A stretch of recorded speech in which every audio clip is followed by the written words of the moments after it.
ಹರಿ ಓಂ ಹರಿ ಓಂ. ಇವತ್ತು ನಾವೆಲ್ಲರೂ ಕೂಡಿ ಭಗವದ್ಗೀತೆಯ ಧ್ಯಾನ ಶ್ಲೋಕದ ಪ್ರಥಮ ಶ್ಲೋಕವನ್ನು ಹೇಳ್ತಾ ಇದ್ದೇವೆ. ಈ ಪ್ರಥಮ ಶ್ಲೋಕದಲ್ಲಿನೇ ಭಗವಂತ ಇಡೀ ಭಗವದ್ಗೀತೆಯ ಸಾರಾಂಶವನ್ನೇ ಹೇಳಿದ್ದಾರೆ. ಇದು ಯಾರಿಗೆ ಹೇಳಿದರು? ಪಾರ್ಥಾಯ ಪ್ರತಿಬೋಧಿತಾಂ ಭಗವತಾ ನಾರಾಯಣೇನ ಸ್ವಯಂ. ಪಾರ್ಥ ಅಂತ ಹೇಳಿದ್ರೆ ಅರ್ಜುನ, ಅವನು ಪೃಥುವಿನ ಮಗನಾಗಿದ್ದ ಕಾರಣವಾಗಿ ಪಾರ್ಥ ಎನ್ನುವಂಥ ಹೆಸರು ಬಂದಿದೆ. ಪಾರ್ಥನ ಸ್ವಯಂ ನಾರಾಯಣ ಹೇಳಿದ್ದಾರೆ. ಅದಕ್ಕಾಗಿ ಇದು ಭಗವದ್ಗೀತೆ, ಅನೇಕ ಭಗವದ್ಗೀತೆ ಬಹಳ ಅದಾವ್ರಿ. ಅಷ್ಟಾವಕ್ರ ಗೀತಾ, ರಾಮಗೀತಾ, ಅಣುಗೀತಾ, ಗಣೇಶ ಗೀತಾ, ರಾಮಗೀತಾ ಭಾಳ ಅದಾವು. ಆದರೆ ಇದು ಎಲ್ಲರೂ ಬೇರೆ ಬೇರೆಯವ್ರು ಹೇಳಿದ್ದಿರ್ಬೋದು ರೀ. ಆದರೆ ಇದು ಮಾತ್ರ ಸ್ವಯಂ ನಾರಾಯಣನೇ ಹೇಳಿದ್ದರಿ. ಅದಕ್ಕಾಗಿ ಇದಕ್ಕೆ ಭಗವದ್ಗೀತಾ ಅಂತ ಹೇಳ್ತಾರೆ. ನಾರಾಯಣೇನ ಸ್ವಯಂ. ಇದು ಯಾರು ಬರೆದಾರ್ರಿ? ವ್ಯಾಸೇನ ಗ್ರಥಿತಾಂ. ವ್ಯಾಸ ಮಹರ್ಷಿ ಬರೆದಿದ್ದರು. ಇದು ವ್ಯಾಸೇನ ಗ್ರಥಿತಾಂ ಪುರಾಣ ಮುನಿನ. ಅವ್ರು ಎಂಥವ್ರಪ್ಪ ಅಂತ ಹೇಳಿದರೆ ಪುರಾಣ ಮುನಿ ರೀ. ಮುನಿ ಅನ್ನುವಂಥ ಶಬ್ದ ರೀ ಮನನಶೀಲವಾನಿತಿ ಮುನಿ. ಮನನಶೀಲವಾನ್ ಯಾರಿದ್ದಾರೋ, ಶ್ರವಣ ಮಾಡೋದು ಒಂದು ಪಟ್ಟು ಆದರೆ ಅದರ 2 ಪಟ್ಟು ಮನನ ಮಾಡಬೇಕ್ರಿ. ಯಾರು ಆತ್ಮಜ್ಞಾನವನ್ನು ಮನನ ಮಾಡುತ್ತಾರೋ ಅವರಿಗೆ ಮುನಿ ಅಂತ ಹೇಳ್ತಾರೆ. ಅದಕ್ಕಾಗಿ ಇದನ್ನು ಪುರಾಣ ಮುನಿನ. ಇದು ಎಲ್ಲದ ರೀ? ಯಾವ ಗ್ರಂಥದೊಳಗದ ರೀ? ಮಧ್ಯೆ ಮಹಾಭಾರತಂ. ಮಹಾಭಾರತ ಎನ್ನುವಂತಹ ಪುರಾಣದಲ್ಲಿ ವ್ಯಾಸ ಬರೆದಿರುವಂತಹ ಪುರಾಣದ ಅದರಲ್ಲಿ ಮಧ್ಯಭಾಗದಲ್ಲಿ ಭಗವದ್ಗೀತೆ ಇದೆ ರೀ. ಮಹಾಭಾರತದಲ್ಲಿಯೂ 18 ಪರ್ವಗಳಿದ್ದಾವೆ. ಆ 18 ಪರ್ವಗಳಲ್ಲಿ ಭೀಷ್ಮ ಪರ್ವ ಎನ್ನುವಂತಹ ಒಂದು ಪರ್ವದಲ್ಲಿ ಒಂದು ಅಧ್ಯಾಯ ಇದೆ. ಭಗವದ್ಗೀತೆ ಕೇವಲ ಒಂದು ಅಧ್ಯಾಯ, ಆದರೆ ಇದು ಜಗತ್ಮಾನ್ಯ ರೀ. ಅದಕ್ಕಾಗಿ ಇದು ಮಧ್ಯೆ ಮಹಾಭಾರತಂ. ಮಧ್ಯದೊಳಗೆ ಎದಕ್ಕಿಟ್ರಿ? ಮೊದಲೇ ಹೇಳಬೇಕಿತ್ತಲ್ಲ ಅಂತ ಪ್ರಶ್ನಿಸಿದ್ದೇ. ಆದರೆ ಯಾವುದು ಅತ್ಯಂತಿಕ ಮೌಲ್ಯವುಳ್ಳದ್ದಾಗಿರುತ್ತದೆಯೋ ಅದನ್ನು ನಾವು ಬೇಕಾಬಿಟ್ಟು ಇಡಂಗಿಲ್ಲ ರೀ, ಮಧ್ಯದಲ್ಲಿ ಇಡ್ತೇವೆ. ಹೇಗೆ ನಿಮ್ಮ ಮನೆಯೊಳಗಿನ ಟ್ರೇಜ್ರಿ ತೊಗೊಂಡು ಪಡಸಾಲೆ ಒಳಗೆ ಇಡ್ತೀರೇನ್ರಿ? ಇಲ್ಲ ರೀ. ಯಾವುದು ಹಿತ್ಲದ ಮನೆ ಕಡೆನೂ ಇಡಂಗಿಲ್ಲ, ಮುಂದಿನ ಮನೆ ಬಾಗ್ಲಕ್ಕೂ ಇಡಂಗಿಲ್ಲ. ಎಲ್ಲೇ ನೀವು ಮಲ್ಕೋತೀರಿ ಅಲ್ಲೇ ಕಾಯ್ಕೊತಿರ್ತೀರಿ, ಅದಕ್ಕೆ ಅಲ್ಲೇ ಇಡ್ತೇವ್ರಿ. ಮಧ್ಯೆ ಮಹಾಭಾರತಂ ಅಂತ ಹೇಳಿದರೆ ಒಂದು ನೆಕ್ಲೆಸ್ ಅದ ರೀ. ಈ ನೆಕ್ಲೆಸ್ನಲ್ಲಿ ಇದು ನಾವು ಇಲ್ಲೇ ಹಾಕ್ಕೊಳ್ಳಂಗಿಲ್ಲ ರೀ, ಇಲ್ಲೇ ಹಾಕ್ಕೊಳ್ಳಂಗಿಲ್ಲ ರೀ. ಇದು ಹಾರ್ಟ್ ಕಡೆನೇ ಎದಕ್ಕೆ ಹಾಕೋತೀವಿ? ಅದು ಮಧ್ಯಭಾಗದಲ್ಲಿ ಸುಂದರವಾಗಿ ಕಾಣಿಸುತ್ತದೆ. ಅದಕ್ಕಾಗಿ ಭಗವದ್ಗೀತೆ ಮಧ್ಯೆ ಮಹಾಭಾರತಂ ಅಂತ ಹೇಳ್ತಾರೆ. ಮಹಾಭಾರತದ ಮಧ್ಯಭಾಗದಲ್ಲಿದೆ. ಮತ್ತೆ ಹೇಳ್ತಾರೆ ಅದರಲ್ಲಿ ಯಾವ ತತ್ವ ಇದೆ ರೀ? ಅದ್ವೈತಾಮೃತ ವರ್ಷಿಣಿ. ಅದ್ವೈತ ತತ್ವವೇ ಇದೆ ರೀ. ದ್ವೈತ ಅಂತ ಹೇಳಿದರೆ ದೇವರು ಬೇರೆ, ನಾನು ಬೇರೆ. ಅಲ್ಲಿ ಎರಡು ಇದು ಬರ್ತಾವ್ರಿ. ಒಬ್ಬ ಪರಮಾತ್ಮ, ಒಬ್ಬನ ಜೀವಾತ್ಮ ಅಂತ ಬರ್ತೈತಿ. ಆದರೆ ಇಲ್ಲೇ ಇಲ್ಲ ರೀ, ಪರಮಾತ್ಮ ಒಬ್ಬನೇ ಇದ್ದಾನೆ. ಸ ಏಕೋ ನಾರಾಯಣ ನ ದ್ವಿತೀಯೋಸ್ತಿ ಕಶ್ಚಿತ್ ಸರ್ವಭೂತಸ್ಥಮೇಕಂ ನಾರಾಯಣ ಸ್ಥಿತಃ. ಶಾಸ್ತ್ರನೇ ಹೇಳ್ತೈತ್ರಿ, ನಾವು ಹೇಳೋದು ಬೇಡ. ಇದಕ್ಕೆ ವೇದ ಪ್ರಮಾಣದ. ಅದಕ್ಕಾಗಿ ಇರುವ ತತ್ವ ಒಂದೇ ಅದ ರೀ. ಎಲ್ಲದರಲ್ಲಿಯೂ ಓತಪ್ರೋತವಾಗಿ ಆ ಚೈತನ್ಯವೇ ಹರಡಿಕೊಂಡಿದೆ. ಇರುವೆಯಿಂದ ಹಿಡಿದು ಬ್ರಹ್ಮಾಜಿವರೆಗೂ ಕೂಡ ಆ ಪರಮಾತ್ಮ ಒಬ್ಬನೇ ಇದ್ದಾನೆ. ಹೇಗೆ ಉದಾಹರಣೆ ಅಂತ ಹೇಳಿದರೆ, 0 ಬಲ್ಬ್ನಲ್ಲಿಯೂ ಅದೇ ಕರೆಂಟ್ ಇದೆ, 1000 ವ್ಯಾಲ್ಟ್ನಲ್ಲಿಯೂ ಅದೇ ಇದೆ. ನೀವು ಗ್ರೈಂಡರ್ ಬೇರೆ, ಇಸ್ತ್ರಿ ಬೇರೆ, ಲೈಟ್ ಬೇರೆ, ಫ್ರಿಜ್ ಬೇರೆ, ವಾಷಿಂಗ್ ಮಿಷಿನ್ ಬೇರೆ, ಎಲ್ಲವೂ ಬೇರೆ ಬೇರೆ ಆದರೂ ಅವುಗಳ ಕಾರ್ಯಗಳು ಬೇರೆ ಬೇರೆ ಆದರೂ ಅದರಲ್ಲಿರುವಂಥ ಕರೆಂಟ್ ಹೇಗೆ ಒಂದೇ ಇದೆಯೋ ಹಾಗೆ ಆ ಚೈತನ್ಯ ಪರಬ್ರಹ್ಮ ತತ್ವ ಎಲ್ಲದರಲ್ಲಿಯೂ ಒಂದೇ ಇದೆ ಎಂದು ತಿಳಿದುಕೊಳ್ಳೋದೇ ಅದ್ವೈತ ತತ್ವ. ಅದನ್ನೇ ಇಲ್ಲಿ ಹೇಳ್ತಾರೆ ಅದ್ವೈತಾಮೃತ ವರ್ಷಿಣಿ. ಅಮೃತ ವರ್ಷಿಣಿ ರೀ, ಅಮೃತ ರೀ. ಮೃತ ಅಂದರೆ ಸಾಯೋದ್ರಿ. ಅಮೃತ ಅಂತ ಹೇಳಿದ್ರೆ ಸದಾಕಾಲ ಇರುವಂಥದ್ದು. ಆ ತತ್ವ ಸದಾಕಾಲ ಎಲ್ಲದರಲ್ಲಿಯೂ ಇದೆ. ಹೇಗೆ ಅಂತ ಹೇಳಿದರೆ, ಹುಟ್ಟೋಕ್ಕಿಂತ ಮೊದಲೂ ನಾನಿದ್ದೇನೆ, ಸತ್ತ ನಂತರವೂ ನಾನಿರುತ್ತೇನೆ. ಹುಟ್ಟೋಕ್ಕಿಂತ ಮೊದಲು ಇದು ಶರೀರ ಇರಲಿಲ್ಲ, ಸತ್ತ ನಂತರ ಈ ಶರೀರ ಇರೋದಿಲ್ಲ. ಆದರೆ ಈ ಶರೀರ ಬರುವುದಕ್ಕಿಂತ ಮುಂಚಿತವಾಗಿಯೂ ನಾನಿದ್ದೇನೆ, ಈ ಶರೀರ ಹೋದರೂ ನಾನಿರ್ತೇನೆ. ಇದಕ್ಕೆ ಹೇಳ್ತಾರೆ ಜೀವನದಲ್ಲಿ ಸೂಕ್ಷ್ಮ ಬುದ್ಧಿ ಇರಬೇಕು ರೀ. ಸೂಕ್ಷ್ಮ ಬುದ್ಧಿ ಇದ್ದವರಿಗೆ ಈ ಜ್ಞಾನ ಸ್ಪಷ್ಟವಾಗುತ್ತದೆ. ಅದಕ್ಕಾಗಿ ಅದ್ವೈತಾಮೃತ ವರ್ಷಿಣಿಂ ಭಗವತಿಂ, ಅವಳು ತಾಯಿ ಜಗನ್ಮಾತಾ ಗೀತಾ ಮಾತೆ ಅದಾಳ್ರಿ, ಭಗವತಿ ರೀ. ಭಗ ಅಂತ ಹೇಳಿದರೆ ಷಟ್ ಐಶ್ವರ್ಯಯುಕ್ತವಾಗಿರುವಂಥವರು, ಸಮಗ್ರ ಜ್ಞಾನ, ಸಮಗ್ರ ಐಶ್ವರ್ಯ, ಸಮಗ್ರ ಕೀರ್ತಿ. ಆ ಕೀರ್ತಿಯಲ್ಲಿ, ಐಶ್ವರ್ಯದಲ್ಲಿ, ಶಕ್ತಿಯಲ್ಲಿ ಅದಕ್ಕೆ ಸ್ವಲ್ಪ ಚ್ಯುತಿ ಬರಲಾರದೆ ಅದು ಸಮಗ್ರವಾಗಿ ಅಖಂಡವಾಗಿ ಇದು ಯಾರಲ್ಲಿ ಇದೆಯೋ ಅದಕ್ಕೆ ಭಗ ಅಂತ ಹೇಳ್ತಾರೆ. ಭಗವತಿ ಅಂದರೂ ಒಂದೇ, ಭಗವಾನ್ ಅಂದರೂ ಒಂದೇ. ಮುಂದೆ ಹೇಳ್ತಾರೆ ಈ ಭಗವದ್ಗೀತೆಯಲ್ಲಿ ಎಷ್ಟು ಅಧ್ಯಾಯ ಅದಾವ್ರಿ ಪ್ರಶ್ನೆ ಮಾಡ್ತಾರೆ ನೋಡ್ರಿ. ಅವಾಗ ಅವ್ರು ಹೇಳ್ತಾರೆ ಅಷ್ಟಾದಶಾಧ್ಯಾಯಿನಿ, 18 ಅಧ್ಯಾಯಗಳಿದ್ದಾವೆ.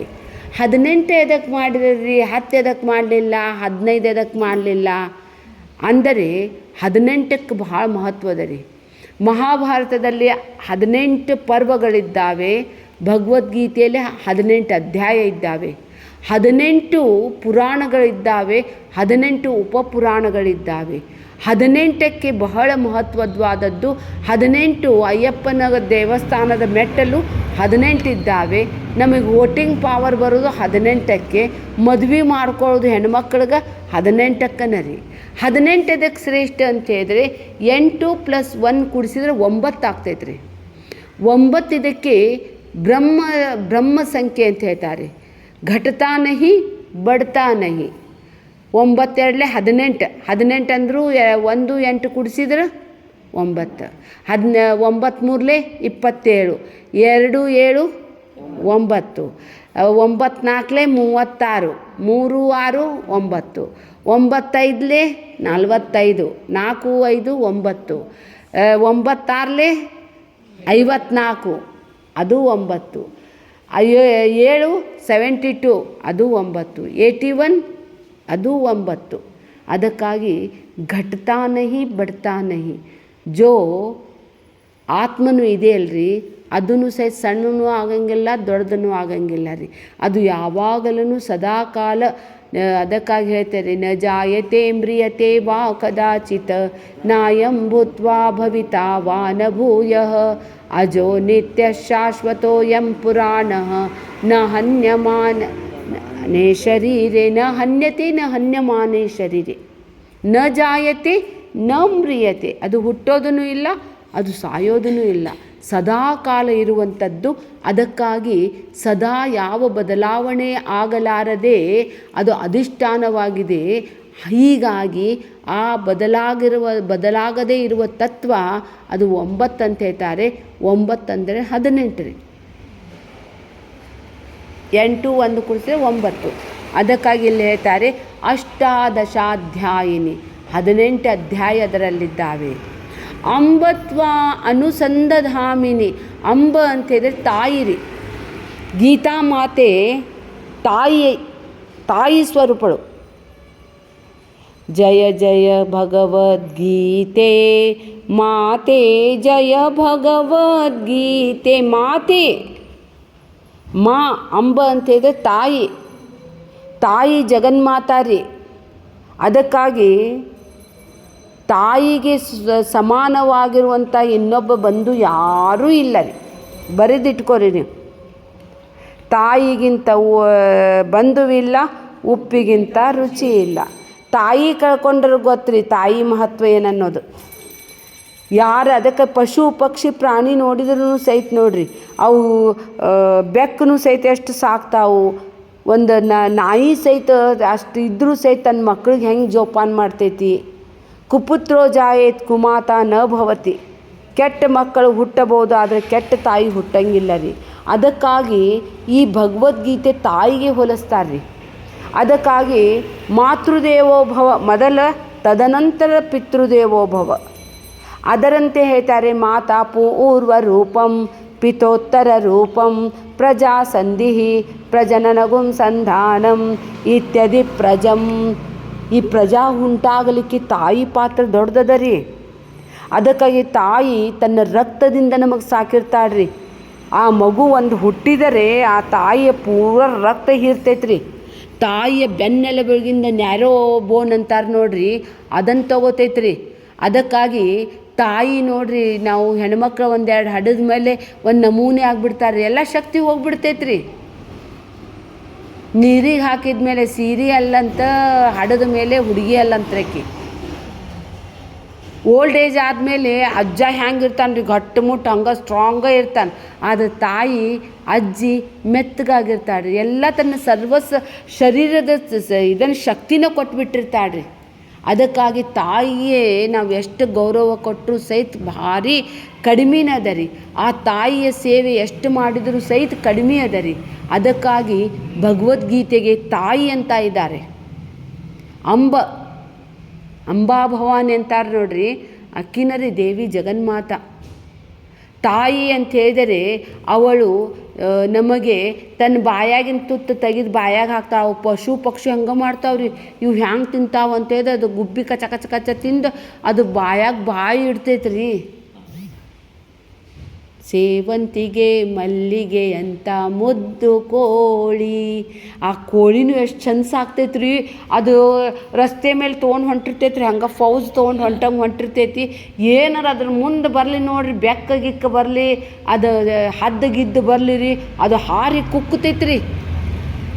ತಾಯಿ ಐತಂತ ಹೇಳಿ ರಕ್ಷಣೆ ಆಗ್ತೈತ್ರಿ. ತಾಯಿ ಇಲ್ಲಂದ್ರೆ ರಕ್ಷಣೆ ಆಗಂಗಿಲ್ಲ ರೀ.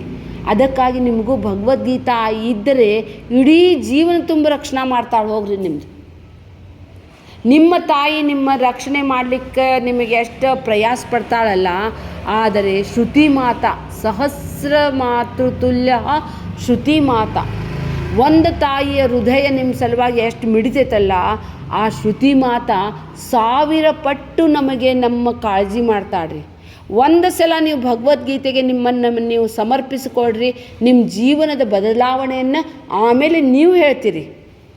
ನನಗೆ ಕೇಳ್ತಾರೆ ರೀ, ಭಗವದ್ಗೀತಾದೊಳಗೆ ಏನದ ರೀ, ಈಗ ಬರಾಕತ್ತಿರಲ್ಲ ನೀವು, ಆಮೇಲೆ ನಾನು ಲಾಸ್ಟ್ ದಿನ ನಿಮಗೆ ಕೇಳ್ತೇನೆ ಈ ಭಗವದ್ಗೀತೆಯಲ್ಲಿ ಏನಿಲ್ಲ ರೀ ಅಂತೇಳಿ.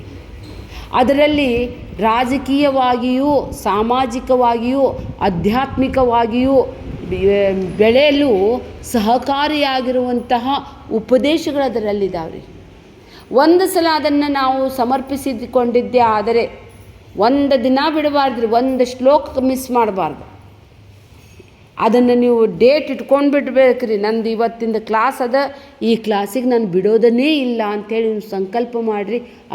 ದೇವಿ ಜಗನ್ಮಾತಾ ನಿಮಗೆ ಎಷ್ಟು ಅನುಗ್ರಹ ಮಾಡ್ತಾಳೆ ಅಂತ ಹೇಳಿದರೆ ನೀವೇ ಹೇಳ್ತೀರಿ. ಕೊನೆಗೆ ಹೇಳ್ತಾನೆ ಇವ ಸಂಜೆಯ ಸಂಸ್ಮೃತ್ಯ ಯಪ್ಪ ನಾ ಎಂಥ ಜ್ಞಾನ ಪಡೆದುಕೊಂಡೆ. ನಮಗೆ ಮೊದಲು ಎದಕ್ಕೆ ಸಿಗಲಿಲ್ಲ ಅಂತ ಪಶ್ಚಾತ್ತಾಪ ಪಡ್ತಾನೆ ರೀ. ಅರ್ಜುನನ ರೀ, ಏನೋ ಕೃಷ್ಣ ಇಷ್ಟು ದಿನ ನನಗೆ ಎದಕ್ಕೆ ಹೇಳಲಿಲ್ಲ, ನೀ ಕೇಳಲಿಲ್ಲ, ನಾ ಹೇಳಲಿಲ್ಲ. ಮತ್ತು ನಾವಾಗಿ ಹೇಳಕ್ಕೆ ಹೋಗ್ಬಾರ್ದ್ರಿ. ಕರೆದು ಮಗಳು ಕೊಟ್ರೆ ಅಳಿಯಾಗ ಬರ್ತೈತೆ ನೋಡ್ರಿ, ಬೆಲೆ ಇರಂಗಿಲ್ಲ ರೀ. ಎಲ್ಲಿ ತನಕ ಶಿಷ್ಯಸ್ತೇಹಂ ಶಾದಿ ಮಾಂ ತ್ವಾಂ ಪ್ರಪನ್ನಂ ಅಂತ ಹೇಳ್ತಾನೆ. ನಾನು ನಿನಗೆ ಶಿಷ್ಯನಾಗಿದ್ದೇನೆ, ನನಗೆ ತಿಳಿಸಿಕೊಡಂತ ಹೇಳಿದಾಗನೇ ಹೇಳಿದ ತಕ್ಷಣವೇ ಕುರುಕ್ಷೇತ್ರ ಇದ್ದರೂ ಸಹಿತ ಹೇಳಕ್ಕೆ ಶುರು ಮಾಡಿದ್ದಾರೆ. ಅದಕ್ಕಾಗಿ ಇಲ್ಲಿ ಹೇಳ್ತಾರೆ, ಅಂಬತ್ವಾಮನುಸಂದಧಾಮಿನಿ ಭಗವದ್ಗೀತೆ ಭವದ್ವೇಷಿಣಿ ಅಂತ ಹೇಳ್ತಾರೆ. ಭವದ್ವೇಷಿಣಿ, ಭವ ಅಂದರೆ ಉಂಟಾಗುವಿಕೆ, ಭವ ಅಂತ ಹೇಳಿದರೆ ಪುನರ್ಜನ್ಮ ರೀ. ಉಂಟಾಗುವಿಕೆ, ಮತ್ತೆ ಉಂಟಾಗುವಿಕೆ. ಅವಳು ಏನು ಮಾಡ್ತಾಳೆ, ಪುನರ್ಜನ್ಮವನ್ನು ದ್ವೇಷ ಮಾಡ್ತಾಳೆ. ಯಾರು ಇಡೀ ಭಗವದ್ಗೀತೆಯನ್ನು ಸರಿಯಾಗಿ ಕೇಳಿ ತಿಳಿದು ಅರ್ಥೈಸ್ಕೋತಾರೋ, ತಮ್ಮ ಜೀವನ ಧನ್ಯ ಮಾಡ್ಕೋತಾರೋ, ಅವ್ರಿಗೆ ಮತ್ತೆ ಪುನರ್ಜನ್ಮ ಉಂಟಾಗೋದಿಲ್ಲ ರೀ. ಪುನರಪಿ ಜನನಂ ಪುನರಪಿ ಮರಣಂ ಪುನರಪಿ ಜನನಿ ಜಠರೇ ಶಯನಂ ಇಹ ಸಂಸಾರೇ ಬಹುದುತ್ಸಾರೆ ಕೃಪಯಾ ಪಾರೆ ಪಾಹಿ ಮುರಾರೆ. ಅದಕ್ಕಾಗಿ ಆ ದೇವಿ ಜಗನ್ಮಾತೆ ನಮಗೆ ಜೀವನದಲ್ಲಿ ಅತ್ಯಂತಿಕವಾಗಿ ತಾಯಿ ಸ್ವರೂಪಳಾಗಿ ನಮಗೆ ಮಾರ್ಗದರ್ಶನ ಮಾಡ್ತಾಳೆ. ಅದಕ್ಕಾಗಿ ಇದನ್ನು ನಾವು ಮತ್ತೆ ಮುಂದುವರಿಸೋಣ. ಹರಿ ಓಂ.